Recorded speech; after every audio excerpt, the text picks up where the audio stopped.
উমরা এবং মদিনা জিয়ারাতে এমন কিছু আমল বা বরকতময় কাজের ব্যাপারে নসিহত করুন যা সাধারণ হাজিগণ মিস করেন, জানেন না বা ভুল করেন। এখানে আসলে প্রথম বিষয় হলো সঙ্গী সাথীর বিষয়টা গুরুত্বপূর্ণ। মানে আপনি হয়তো বরকত চাচ্ছেন বা ভালো সুযোগ চাচ্ছেন, কিন্তু আপনি যাচ্ছেন কার সাথে, এটা গুরুত্বপূর্ণ বিষয়। কারণ আপনি এমন কারোর সাথে গেলেন, প্রথমত হচ্ছে যে আপনার কাফেলা তারা আসলে সঠিক নির্দেশনা দিচ্ছে কিনা।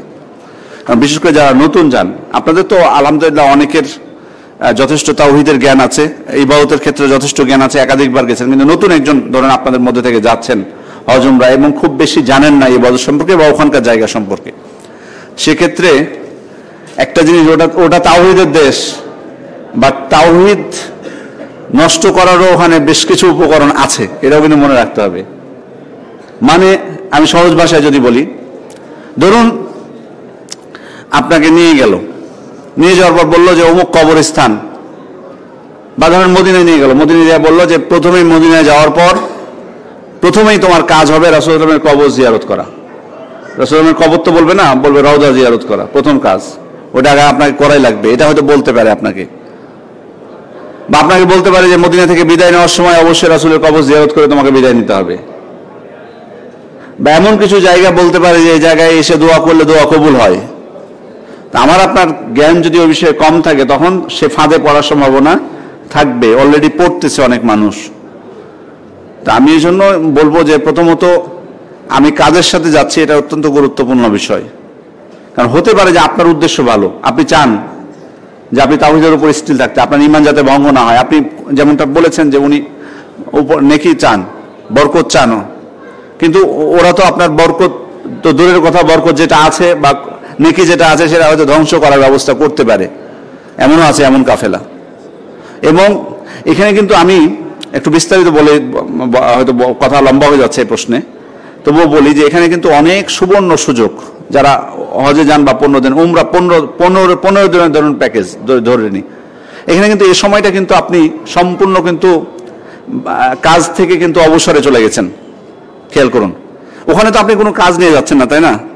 বাংলাদেশে থাকলে কিন্তু আপনি একদিনের সময় পান না কিছু করার, ওখানে 15 দিন যাচ্ছেন, এটা কিন্তু একটা সুবর্ণ সুযোগ।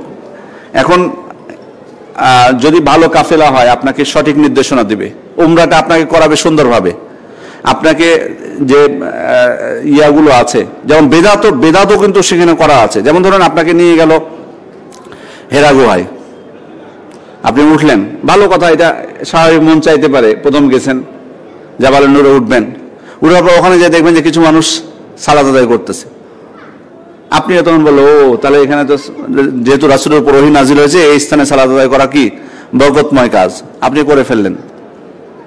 তো এটা কিন্তু না জানার কারণে হয়ে যাচ্ছে। তো এভাবে বেদাত হচ্ছে না, এরকম বহু স্থান আছে কিন্তু ওখানে, যে আপনি মনে করবেন যে এটা বরকতময় স্থান। এই জন্য আমি গুরুত্বটা বলতেছি যে আপনি কাদের সাথে যাচ্ছেন, এটা অত্যন্ত গুরুত্বপূর্ণ বিষয়। কারণ হয়তো মিসগাইড করতে পারে আপনাকে তারা। এই জন্য আপনি ভালো একজন আলেম, কোরআন এবং সুন্নাহর প্রতি, কোরআন এবং সুন্নাহ তার জ্ঞান আছে, তার অধীনে যাওয়ার চেষ্টা করবেন, এটা প্রথম বিষয়। দ্বিতীয় বিষয় হলো যে মক্কা এবং মদিনার যে ঐতিহাসিক স্থানগুলো আছে, সেই স্থানগুলো সম্পর্কে একটু জ্ঞান আগে থেকে নিয়ে যাবেন, এবং সেখানে দেখাটা। কারণ হচ্ছে কি, বরকত তো অবশ্যই, যেগুলো যেমন মদিনার ক্ষেত্রে যদি আমি বলি, আপনি মদিনার কথা বলছেন, মদিনার ক্ষেত্রে মসজিদে নববী হচ্ছে, মসজিদে নববীতে সালাত আদায়ের মাধ্যমে আল্লাহর কাছে বরকত কামনা করবেন আপনি। সেখানে সালাত আদায় করলে কি অন্য মসজিদের তুলনায় 1000 গুণ সব বেশি। তাহলে আমি আপনি চেষ্টা করব সেখানে ফরজের পাশাপাশি নফলগুলো আদায় করার জন্য, যাতে আমি এই সবটা পাই। দ্বিতীয়, রাসূলের কবর জিয়ারত করবেন, কিন্তু বারবার না। কবর জিয়ারত তো মাশরু, সেক্ষেত্রে রাসূলের কবর জিয়ারত করতে গেলে আরো আপনার আখিরাতের ভয় আসবে, এটা স্বাভাবিক, শুধু যাবেন।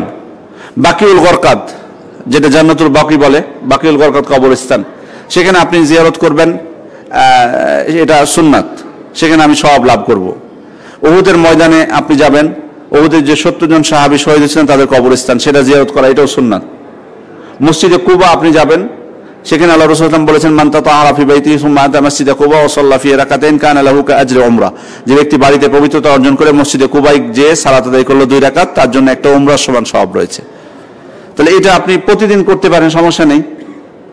যে কয়েকদিন থাকবেন মদিনায়, অথবা একদিন গেলেন অথবা 2 দিন, আপনার সাধ্য অনুযায়ী করলেন, এটাও কিন্তু একটা সওয়াব লাভের মাধ্যম। এগুলো করবেন। আর ঐতিহাসিক যে স্থানগুলো আছে, উহুদের যুদ্ধ যেখানে হয়েছে, ওগুলো জানার চেষ্টা করবেন যারা সেখানে, কারণ ওখানে অনেক দায়িত্বশীল থাকেন কিন্তু আমাদের বাংলাদেশি মদিনা ইউনিভার্সিটিতে যারা পড়েন, তারা ওখানে দাঁড়িয়ে থাকে, তারা আপনাকে কিন্তু অনেক নির্দেশনা দিতে পারে। কাফেররা কোন দিক থেকে এসেছিল, আল্লাহ রাসূল সাল্লাল্লাহু আলাইহি ওয়াসাল্লাম কোন দিকে ছিলেন, যুদ্ধটা শুরু হলো কিভাবে, কিভাবে বিপর্যয় ঘটলো, এই যে 50 জন তীরন্দাজ নেমে চলে আসলেন, কোন জায়গা থেকে সেটা ছিল।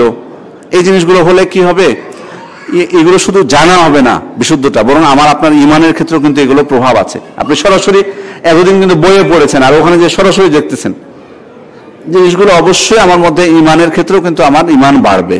সাহাবা ইকরাম কষ্ট করেছেন কোন জায়গাগুলোতে, বিভিন্ন অনেক ঐতিহাসিক স্থান আছে। কিছু আছে আপনাকে আন্দাজে কিন্তু বলবে, এটা কিন্তু একটা সমস্যা। কাফেলার যদি সমস্যা থাকে, খামাখা বলবে যে এই স্থানে এটা হয়েছিল, অমুক জায়গায় এটা হয়েছিল। আমি একবার যাচ্ছি মসজিদে কুবায়, তো আমি ওখানে বলছিলাম, আপনাদের এই অঞ্চলের হাদিস সাহেবরা ছিলেন, তো আমি মসজিদে কুবার পথে যাচ্ছি, তো বিবরণ দিচ্ছি মসজিদে কুবা সম্পর্কে। তো মুআল্লিম সাহেব উনি আমার কাছ থেকে মাইক্রোফোন নিয়ে বলতেছেন যে আপনার আশপাশে যত বাগানগুলো এগুলো দেখছেন, এগুলো সব সালমান আল ফারিসির খেজুরের বাগান। অথচ সালমান আল ফারিসির খেজুরের বাগান যেটা বলা হয় সেটা মসজিদে কুবার নিকটে, ওটা দূরে যেটা বলা হয় সাধারণত, এবং সেখানে ঢুকতেও পারা যায় না। তো উনি যে তথ্যটা দিলেন, এই যেভাবে যে যত বাগান দেখতে পাচ্ছেন আশপাশে সব সালমান আল ফারিসির, এটা তো একটা অসত্য, ভুল তথ্য। এরকম অসংখ্য ভুল তথ্য কিন্তু আপনাকে দিতে পারে, যেটা ইতিহাসের সঠিক বিষয় না। তো এটা কিন্তু ইসলামের ইতিহাস জানার কিন্তু অন্যতম একটা মাধ্যম। কারণ আল্লাহ রাসূল ইসলামের জীবনের থেকে বড় ইতিহাস আছে নাকি? আল্লাহ রাসূল মক্কায় দেখেছেন, মদিনায় দেখেছেন, তাহলে ইসলামের মূল ইতিহাসটা আমি ওখানে জানতে পারবো, সরাসরি স্বচক্ষে দেখতে পাবো। এখানে যাই হোক, কথা অনেক লম্বা হয়ে যাচ্ছে। মূল বিষয়টা হলো যে আপনি সেখানে ইবাদতে আগ্রহী থাকবেন। বাজারের লিস্ট নিয়ে যাবেন না বাড়ি থেকে, অনুগ্রহ বলবো। অনেকে আছেন বাজারের লিস্ট নিয়ে যান সেখানে, ওখানে বাংলাদেশে ওখানে যা পাবেন সব আমার দেশে পাবেন, জমজমের পানি ছাড়া। জমজমের পানিটাই শুধু বাংলাদেশে পাবেন না, বাকি সব এখানে পাবেন। ওই জন্য বাজার করতে বাধা নেই। তাহাদু তাহাব্বু, তোমরা হাদিয়া দাও, হাদিয়া দিলে তোমাদের ভালোবাসা বৃদ্ধি পাবে। ওখান থেকে নিয়ে আসেন হাদিয়া। কিন্তু যদি আপনার এমন হয় যে 14 দিন 13 দিন 15 দিন থাকতেছেন, প্রতিদিনই আপনার একটা রুটিন থাকছে বাজার করার, তাহলে এখান থেকে আমি অনেক কল্যাণ থেকে নিজেকে বঞ্চিত করছি। ওই জন্য ইবাদতের মাধ্যমে কাটানোর চেষ্টা করবেন। কারণ জায়গাগুলো মক্কা বলি, মসজিদে হারাম বলি, মসজিদে নববী বলি, প্রত্যেকটা স্থান ওলামা ইকরাম বলছেন যে সেখানে সালাতের যেমন মর্যাদা বেশি, অন্যান্য ইবাদতেরও মর্যাদা বেশি। কোরআন তেলাওয়াত করা, এবং ওখানে আরেকটা বিষয় আপনাদেরকে বলি, মসজিদে হারামে তো অবশ্যই, মসজিদে নববীতে কিন্তু জিয়ারতে যারা যায় তাদের জন্য কোরআন শিক্ষার ব্যবস্থা আছে, বিশুদ্ধ কোরআন শিক্ষার, ফ্রি, টাকা দিয়ে না। তো আপনি 7 দিন যদি মদিনায় থাকেন, 7 দিন যদি কোর্সটা করেন মাগরিব থেকে এসা পর্যন্ত শিক্ষকের কাছে, আচ্ছা অনেক তেলাওয়াতটা বিশুদ্ধ হয়ে যাবে না আমাদের? এটা কিন্তু একটা সুযোগ, এটাও কিন্তু একটা সুযোগ। ওখানে বাংলায় দার্স হয় মসজিদে নববীতে, মক্কাতেও সম্ভবত শুরু হয়েছে এখন। এই যে সুযোগগুলো, ইলম অর্জনের সুযোগগুলো, ইবাদতের সুযোগগুলো, এগুলো বেশি লাভ করার চেষ্টা করবেন। এটা আমার অনুরোধ থাকলো। এদিকে আমার সময়টা যাতে বেশি ঘুমের মধ্যে বা বেশি ঘোরাফেরার মধ্যে, অতিরিক্ত চা খাওয়া, গল্প গুজব করা, সমালোচনা করা, এগুলোর মধ্যে যাতে না হয়, এটা খেয়াল রাখবেন। যাই হোক, আরো কিছু বলার আছে, বইগুলো পড়বেন বিশেষ করে, ইনশাআল্লাহ আরো কিছু জানতে পারবেন। জি।